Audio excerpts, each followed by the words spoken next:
time now for Coming In Hot with Brent Wallace and former Ottawa Senator Jason York.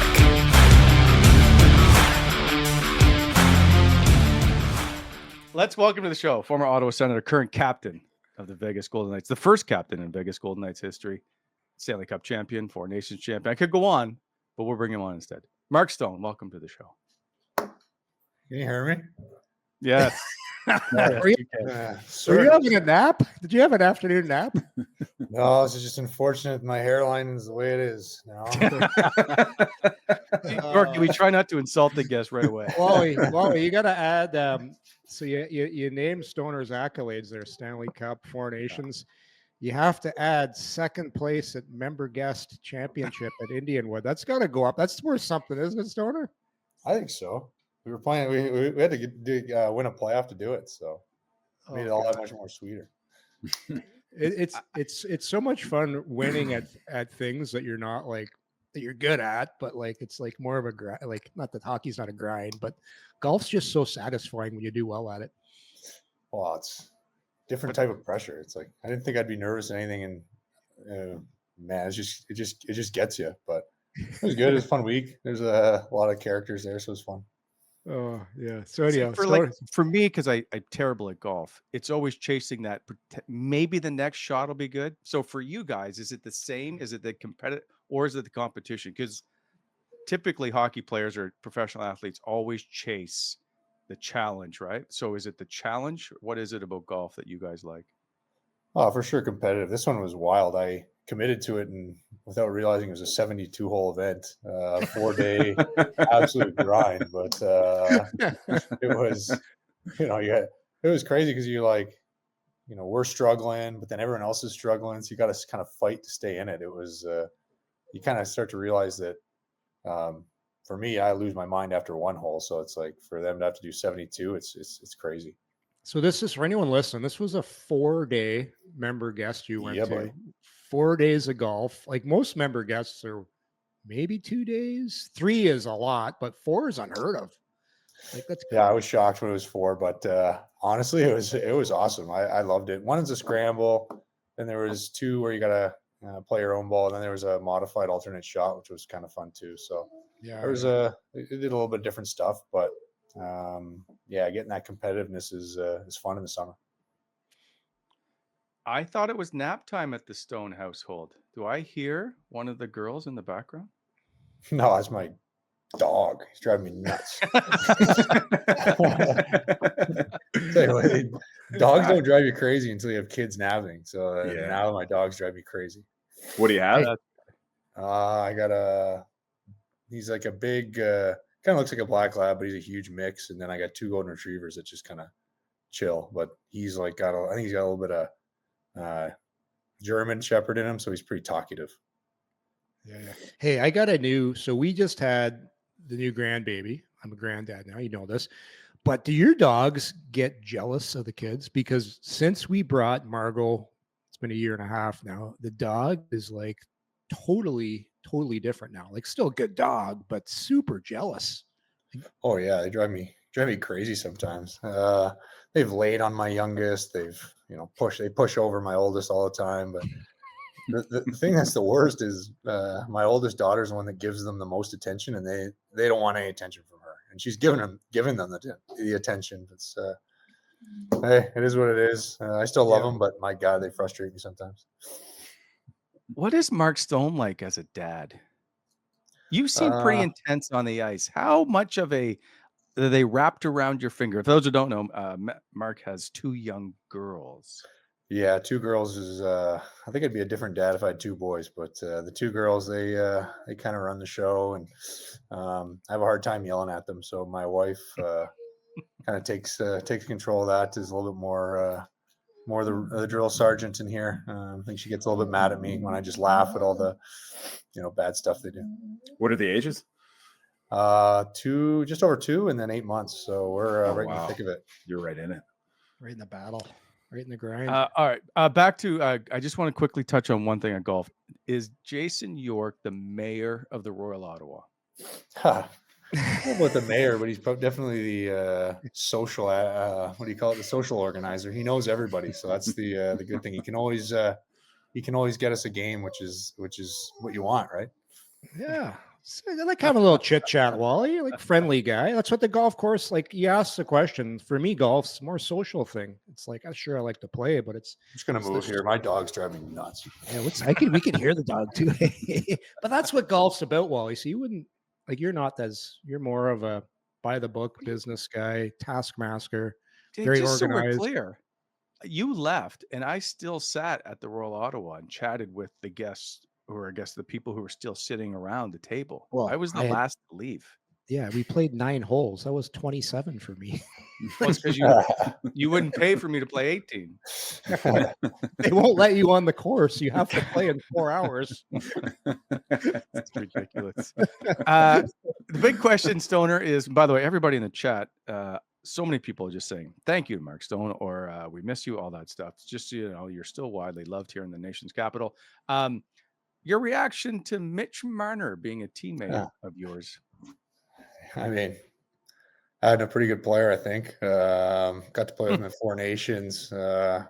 Awesome. I'm sure you guys are thrilled to get him out of Toronto and send him off west. But we're pretty damn excited to get him. Kind of a player that we've kind of missed. We don't really have that, super skilled, smallish type guy who can kind of make everybody around him better and make those kind of crazy skill plays. So he was definitely a piece that was a welcome addition for us. I'm super excited to have him.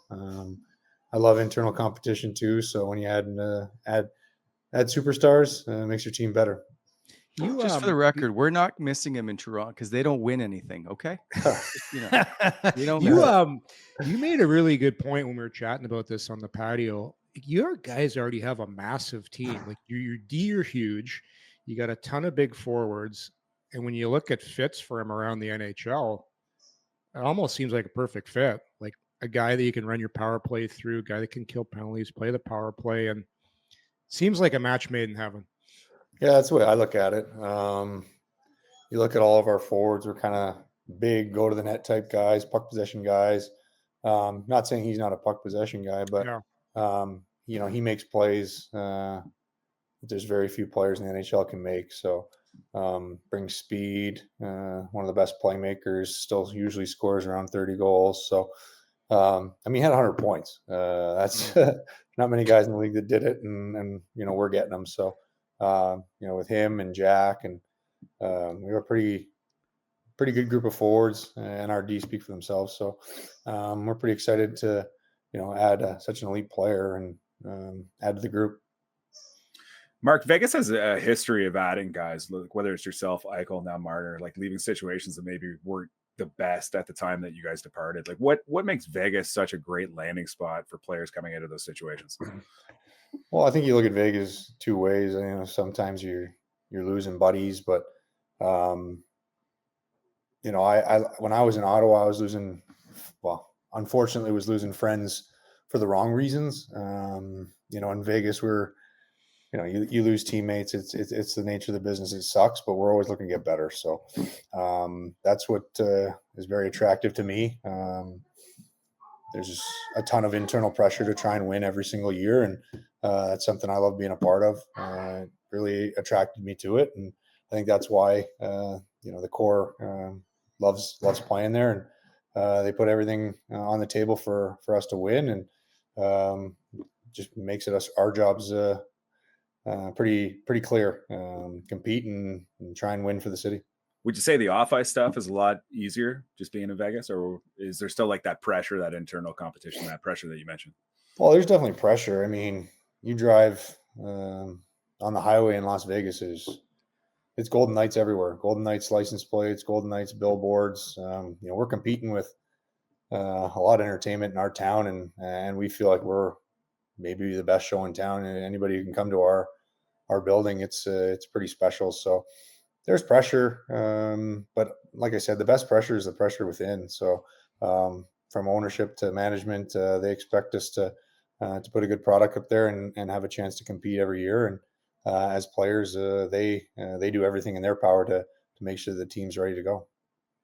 What's the coolest thing that you've experienced being in Vegas? And not winning the Stanley Cup, obviously. Aside from that, like just off ice wise. God, I don't know. Honestly, the two coolest people I've met so far, probably, or a lot of them are Canadians. I got to go to the Shania Twain, go meet with her backstage after a season. During the season this year, I was backstage with Bryan Adams before his show. That one was pretty cool. So you do get to meet a lot of cool people while you're there, whether it's locals or you get to go to UFC fights. There's just, the Sphere is great. I mean, there's just so much to do. It's hard to put your finger on one thing. Didn't you? I'm trying to remember if you told me this story. You talk about pressure. Didn't you have to hit a drive in front of Tiger once? Oh yeah, there you go. That's actually probably the coolest one I've ever had so far. Yeah, you're right. Tell that story. That's a great story.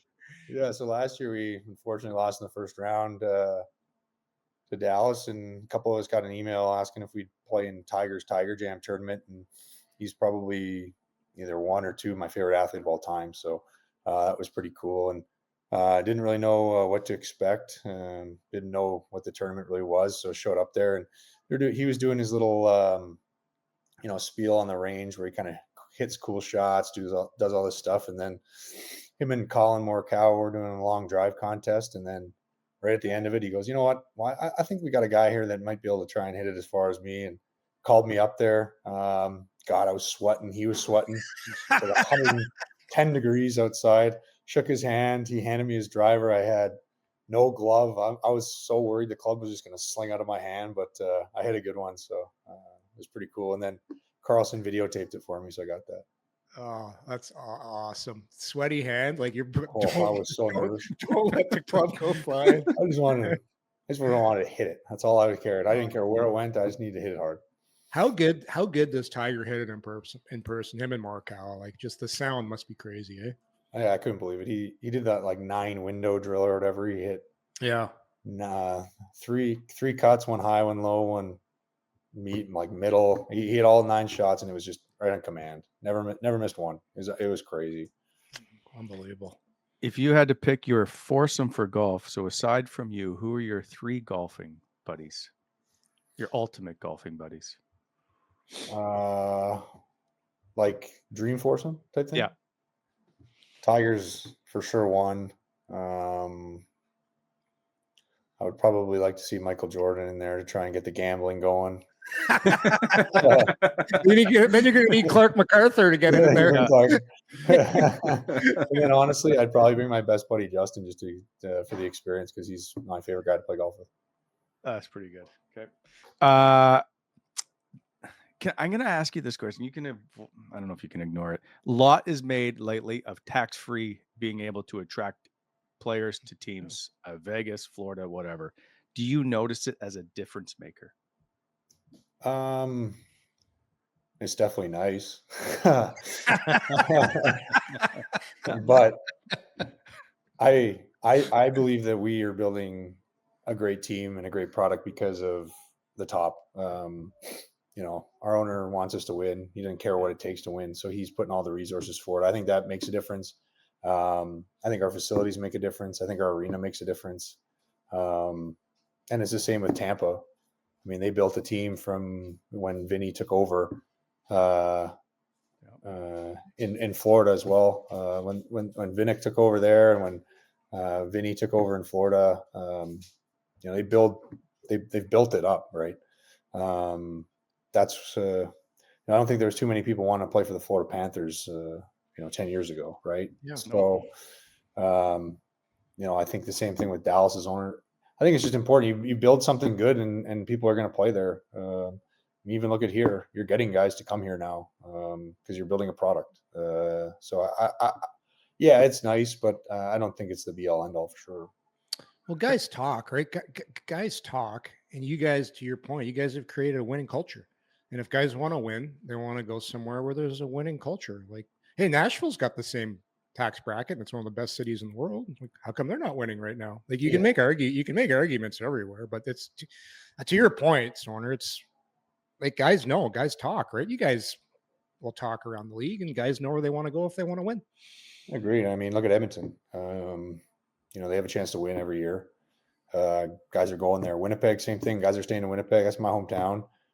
People are staying there because the ownership's good. They're putting a good product on the ice, and they have a chance to win. So that's the way I look at it. San Jose was one of the premier teams in the league. They would always get guys to go there, and no one ever talked about it then. Now they're going through a rebuild, and it's a little bit tougher, but it's the same thing. The veterans are going to, if you're 33 years old and you're a UFA, you're going to want to go to the top 16 teams in the league because you're going to get a chance to go to the playoffs and potentially win. Mark, I consider you one of the highest hockey IQ guys that I've seen play with the Senators over the years. I talked to Sam Gagne at Sens Dev Camp this year, and he talked about hockey IQ. And the Senators were running a seminar where they want to start teaching it to the players coming through. I just want to get your opinions on the philosophy of hockey IQ. Is that something you're born with, or something you worked at over time? How do you develop hockey IQ? God, I don't know for sure. I don't think there's really one formula. I think watching the game is important, and not just your own games. I watch when I'm sitting at home after the kids go to bed. I got a couple games on watching. I think it's important to be. You watch the best players in the world. They all do different little things. There's everything makes guys unique, right? So you watch Crosby. What makes him unique is, how he's able to protect the puck, make plays at a high level. It's just everything's different. Oh, want to see, buddy? Hi. No nap time. He's a good cop. You don't need a nap. But like I said, it's tough to. I think it's teachable for sure, but I think it's the guy has to want to learn how to learn, or wants to. You have to want to watch hockey. You want to learn, because you can't just go home and get on Xbox, play Call of Duty, and expect that you're going to be able to learn just from playing in the games or watching your own team video. I think you got to be watching the best players in the world, and that's what I do. Do you know what? I'm interested to get your take on this, Stoner, because I believe a lot of it's. Whoa! Is everything okay? What's going on in the Stone household? All right, I'm going to go get out of here. He's relocating.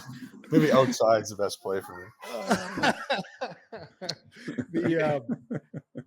Graham, to your let Stoner get relocated. You on the patio? The last time you did the show with us, you were on the patio. Oh, so good. I probably should have been on it this time too. Kids were supposed to be napping. Do you know what I find with guys though? And everybody, I think it's the player's ability. It's your processor. It's how quickly guys' brains can process the situation and make the proper decision. Because that's basically what hockey sense is. It's how quickly does your brain see it, react, and do it. That's Stoner is a perfect example. His processor works faster than anybody else's. There's some guys that are super fast, some guys that can do things, but it's like the old practice guy, eh? He's got all the tools, but no toolbox. You see these guys all the time. They fly around in practice, and you're like, well, this guy should be the best player in the game, but he's not, because his brain doesn't work fast enough. And it's really hard to teach. You can get better at things, but you can't really make a guy do things faster in his mind, because you do have to be a smart guy to play hockey. Not necessarily school smart, but your brain has to pick it up and make the decision, because there's so many variables in hockey, and that's what makes it the toughest sport to play, because there's so much shit going on. Yeah, for sure. I mean, I always joke with Brady's brother, Matthew. You always see those charts or whatever they are, where it's top speed bursts of the league, and it's him and I are always fighting to stay out of the top five. But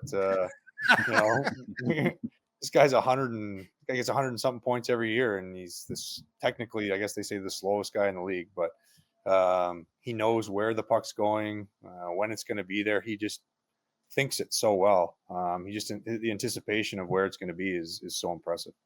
Yeah. You just brought up Matthew Tkachuk, and so AM in the chat said, "How was it being at Brady's wedding, in Brady's wedding party with Matthew shortly after losing to Florida?"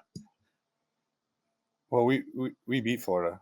That's why I'm like, I only saw the first part. And It I was was like, great. well, how It was was great. How It was it great for me. Matthew? Yeah, I was. Yeah, I mean, it would have been. We're obviously friends, good friends. Obviously love that family. So we had a great time at that bachelor party. It's the last one I've been to actually. So he said they're such good people. I'm so happy that they were able to win the next year.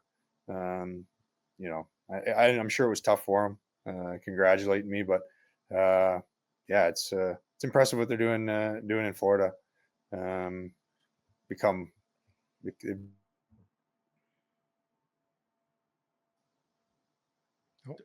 He freeze. Relocation. Oh, here we go. We got him. Are you back? There you go. All right, you just froze for a sec. Yeah. So, but you're not invited to Matthew's wedding, or are you? No, it was on Saturday. That's it. He had quite the weekend. I just saw he did a wedding Saturday. Cup party was either yesterday or today. So he's been. I'm sure he's been giving her. Yeah, He's got the liver. Jacked. He's got the liver on the clothesline right now, airing out after that. Especially after the week they had after they won too. So I'm sure they're. Like, is that the best part of winning the cup? Is the celebration afterwards? Yeah, it's awesome. I think we were probably 7 days. 7 days we had it after, and there's some days you wake up and you're like, I don't think I can do it again. But once you know the cup's going to be there, you have to go.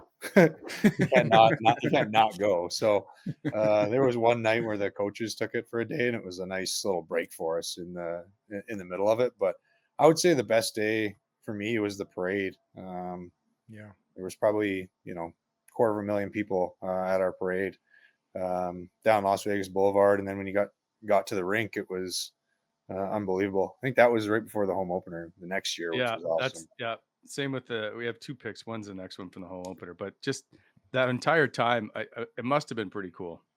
Yeah, it was awesome. I mean, you can kind of just let loose too, right? Nobody judges you for anything.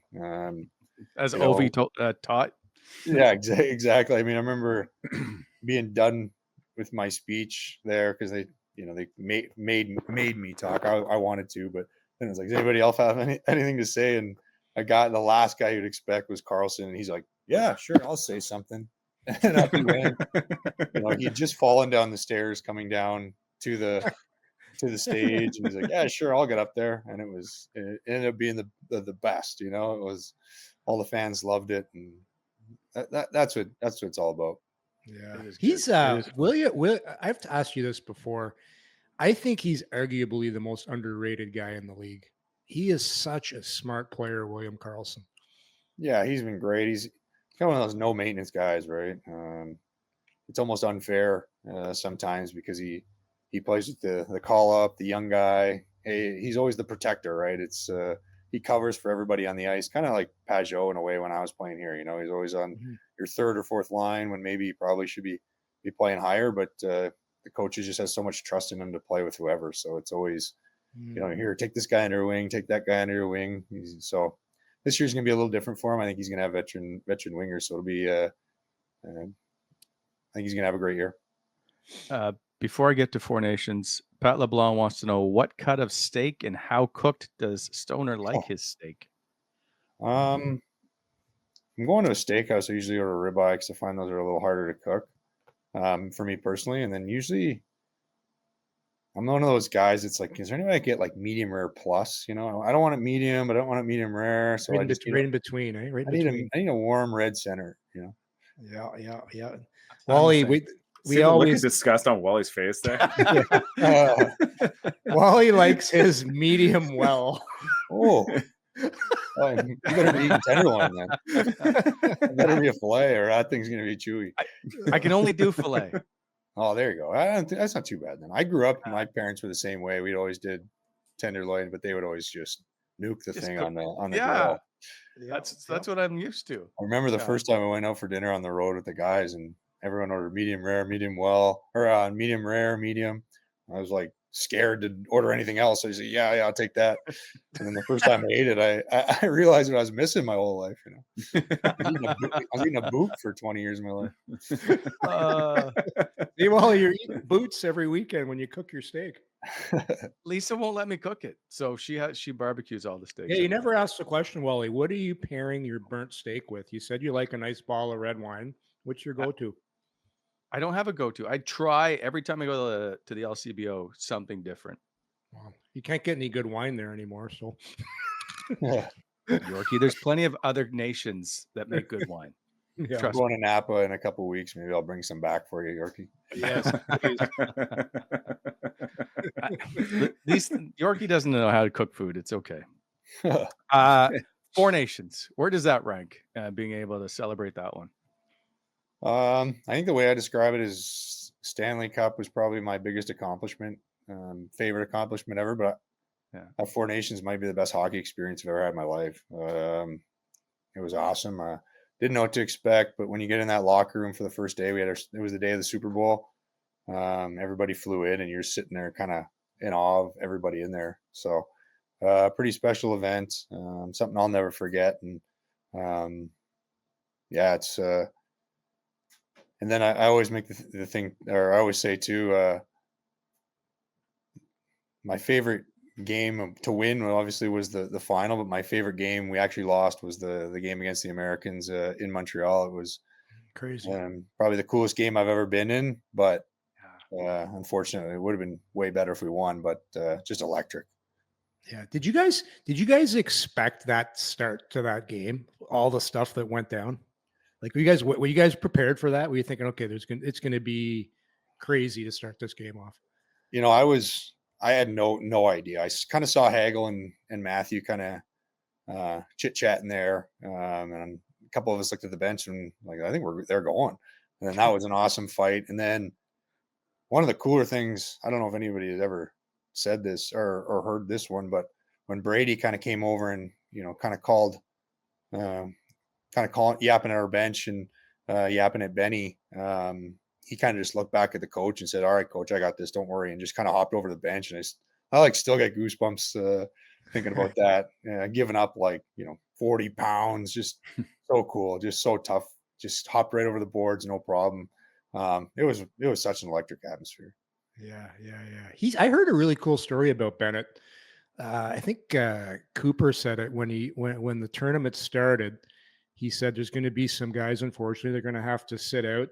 And Bennett said to him when he told him he was sitting one of the early games, he's like, "Hey, I would have came if I knew I wasn't playing no games. I just want to be here." Like, what a great answer. It kind of shows like the type of guy he is, eh?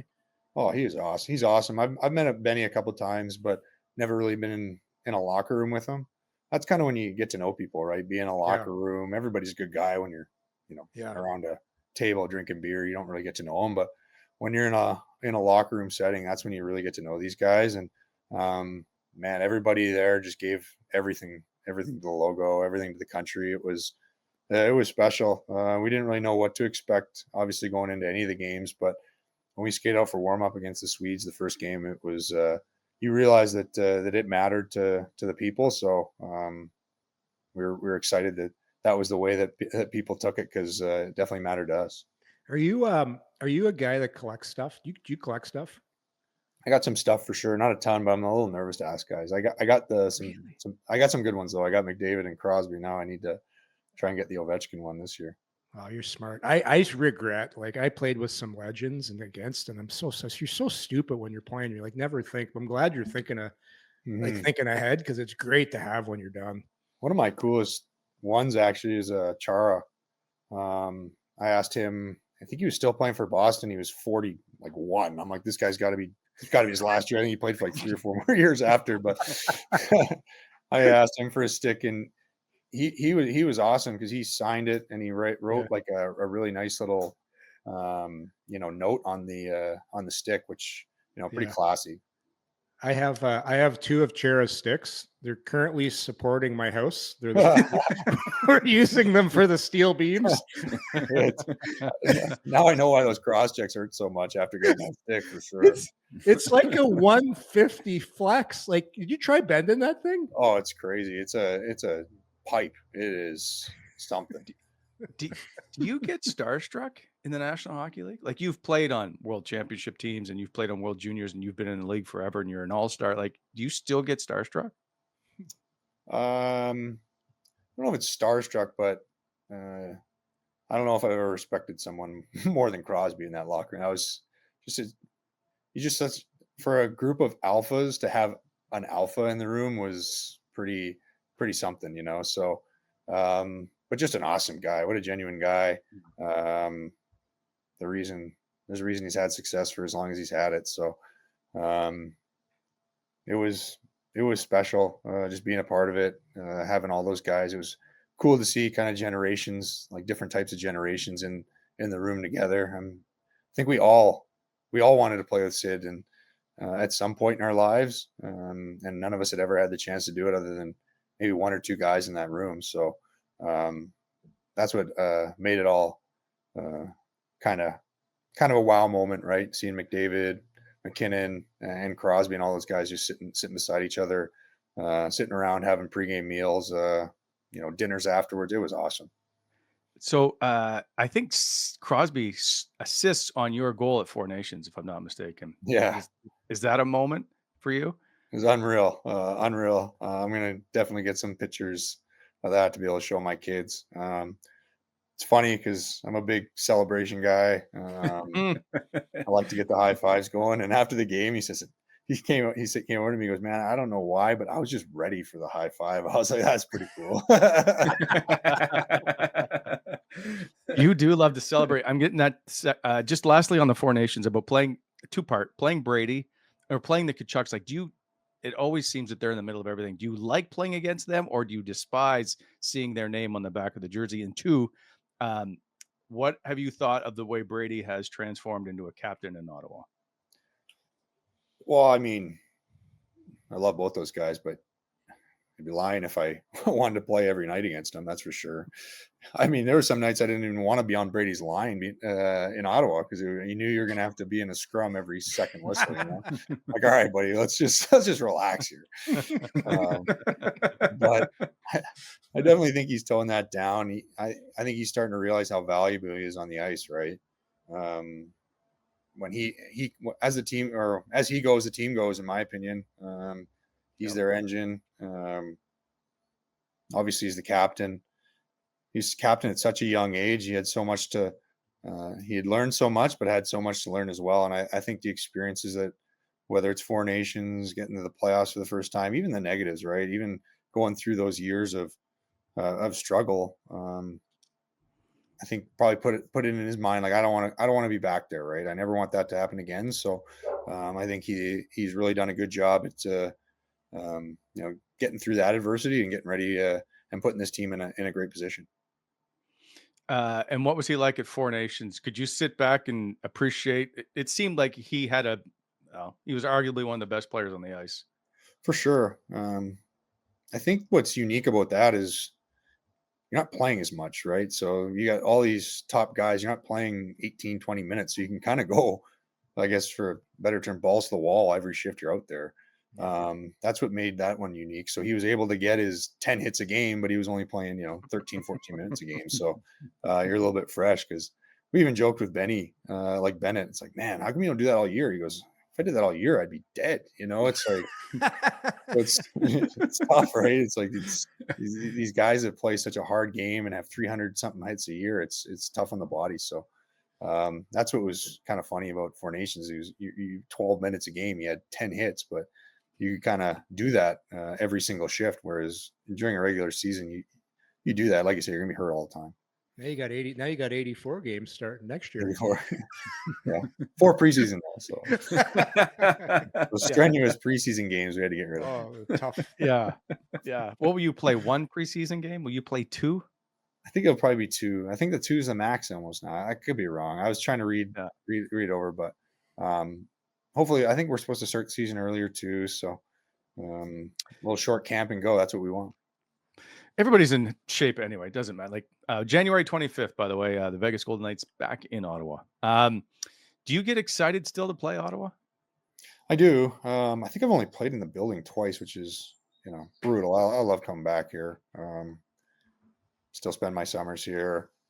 Super happy with where the team's going. Right. I like to say I got a lot of friends on the team, but there's only I think three guys left from when I was here. But I still love watching the guys play. So love coming back into the facility, seeing the staff, because majority of the staff is still the same, which is awesome. Those guys were, one of the best in the league, still are. Whether it's the equipment guys, the medical staff, strength staff, they got a great staff there. So love coming back in. Manager too, Jordan Silmser, one of the best. Still text him if I need a favor around town. He responds in 2 seconds. So they got a great crew. By the way, 2 games in Ottawa, you have 2 goals or you have a goal in each game, an assist in each game, 4 points overall. Like, you could probably dial it back a little, okay, Stoner? Well, I don't think I've been back here since they made the playoffs. So it's gonna be a little 2022. Team's a lot better now. Hey, did you know? I never knew this, but when I was coaching junior here, Jordan Silmser is a referee. Do you know that, Stoner? I didn't know that. No. And he's a really good referee. Like, I had no idea. And I'm coaching my junior team. This is like 5 years ago. All of a sudden the ref wheels over. He's like, "Hey, Yorkie, Jordan." I'm like, "You're a referee." Wow. And he's a good ref too. Like, he knows the game. That's really awesome. Good ref. Yeah. Yeah. He goes up and watches every game. I think he watches all 82, and he's into it. Yeah. He doesn't show any emotion though, but I think he's into it. Yeah, that's the ref. He's got the perfect mindset for an official. Olympics, quickly. I know you're not on the team as of yet, but are you excited that the chance to represent your country one more time? Will this be the biggest stage? I mean, it's bigger than 4 nations, right? It's the Olympics. Yeah, I mean, I want to be on that team. I'll do anything to be on that team. I'm hoping that they take more guys, just like do the Sam Bennett. I'll go there and sit on the bench, support the guys, and I'll do anything to be on that team. So I think it'll be the biggest stage. I don't know if it'll be the biggest, crowd atmosphere type. That those 2 games at the Bell Center and then the games in Boston were the best atmosphere I've ever played in. But as far as Olympics it's something, and I think the unique part about us going is I think we're probably, not to put anything against the other athletes, we're the biggest show there. I mean, Olympic hockey for me is unbelievable. Yeah. So yeah, I mean, especially where it is in Italy, it would just be an amazing experience, and just a great opportunity to go represent your country and possibly win an Olympic gold medal would be incredible. Mark, it's been like 22 years since a winger won the Selke. You've had some great defensive seasons on your own. Do you ever think there's going to be a chance in the near future where someone can have the opportunity to do that? I think so. I mean, I think Reinhart was two this year. It's so many good centermen though. That's a problem. I mean, these guys, they're so good. All the, as kids, all the best players play center, so it's tough. And I think, which I honestly agree with. I think the Selke should be more of a two-way award. Like when Barkov, he puts up 90 points, but he's plus this. Kopitar's been doing it for as long as he could. Bergeron is the same way. He'd score, 80 points and be a plus 30 playing against every team's top lines. So those are the guys that are so impressive. I mean, we got one. We just grabbed one that could potentially win it too. It kills with Marner. Kills penalties, scores goals. And Jack too. I think Jack finished top 5 this year. It takes commitment, because if you're trying to play that 2-way game, you definitely give up a lot of your cheating offensive points. But that's the way you win. That's the way you win. 2 guys on Florida that were 1-2 in Selke. That's why they won. I was going through just some picks to see what I could find, and every time you score a goal, I just have to stop and see these picks. Like, what is it about you scoring a goal? It's like your first goal every time. I love it. Love every second of the emotion you show. Why is it that way with you? I don't know. I don't even really know what it came from. I don't think I was really like that as a kid, but I don't know. Probably just the feeling of scoring a goal in the NHL for the first time just got me hooked. That'd be my guess. I mean, it's such an awesome, I guess, privilege that I get to play in the NHL for a living, and may as well have fun, right? So I just love it. Love the game. Love getting. I mean, I don't know. It's so hard to explain. I get excited for myself. I get excited for my teammates. I just want to win. But it's contagious, I'm assuming, right? Like when you see your captain is like just as pumped to score a 3-1 goal, if you will. Like I just think that everybody rallies behind that. I'm excited just to watch you celebrate. Whenever you score, I'm like, I just want to see him celebrate. I'll be honest, like I like being on the bench sometimes for those goals. That's sometimes when the best celebrations happen, is when there's, everybody's high-fiving on the bench or a big goal on the bench. Sometimes those are the best ones, but yeah, look who's in the background there, that one. Who is that in the background there? Vladdy. No, keep going. Keep going. I got to enlarge this. It's my boy Amadio there in the back. Oh, there's money. That's right. Ammo, eh? We were playing together at that point. I remember that goal, actually.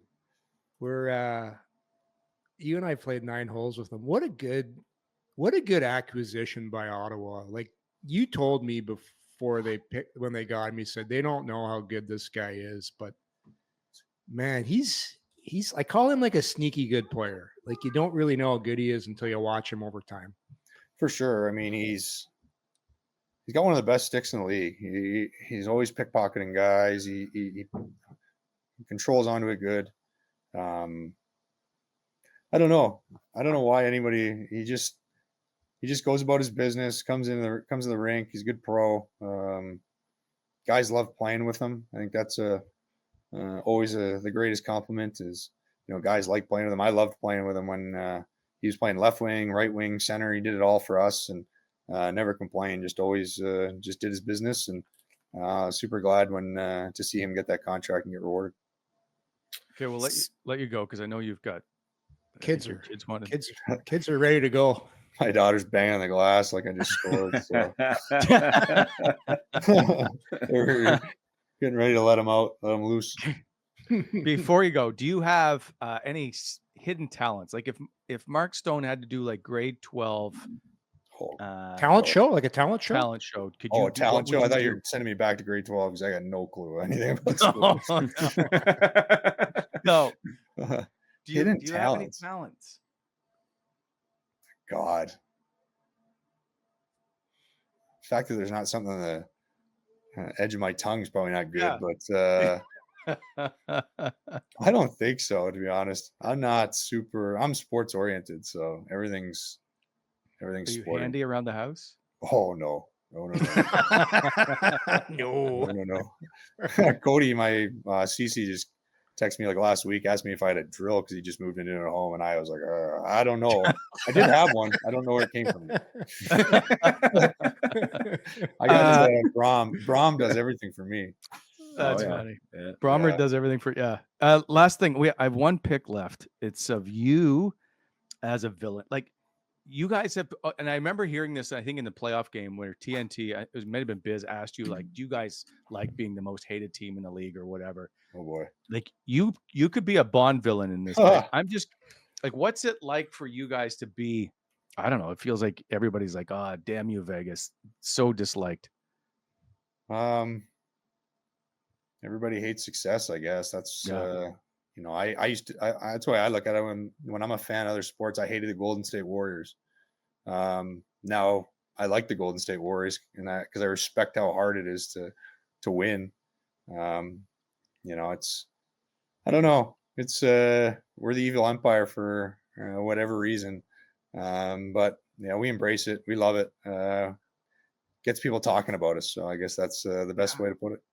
Like the level of winning for you guys must, or like the commitment that you expect from your group must be at an extremely high level every night. It is, but it's easy. They've put a good group. It's like you said, when it's a place that people want to play, you're gonna have to come in and be a good teammate and perform. So they put the right guys in the locker room to succeed and treat us all so well, give us every resource we need. So and they put the right group of leaders. The leadership is unbelievable. Obviously, we lost, not looking like Petro. That's going to be a big loss for us. But when you're the captain and you don't really have to do a whole lot, out of the ordinary stuff, you can just come in and be yourself and do that. It makes it easy for everybody. So many guys have good relationships with the coaching staff, the management, that it's not just one guy doing all that stuff, which is the way it should be. You obviously need your leader, you need your leaders, but when you got guys, everyone's pulling on the rope, makes life a lot easier for leaders, as I'm sure you guys know. 100%. And you do it with multiple coaches, which is wild too. Just so you know, I know you like to collect stuff. It's your third appearance on the show, so you can get a free mug. Okay. Well, you got them, Molly? Do we have them? Do you have to order it, or do you have to make it? Like, I will. No, I don't have to make it. I will get you a free mug, so you can add that to the collection. I love it. All righty, Stoner. Thanks for doing this. No, of course. Thanks, Anytime, guys. Good luck this season. Good luck at the Olympics too.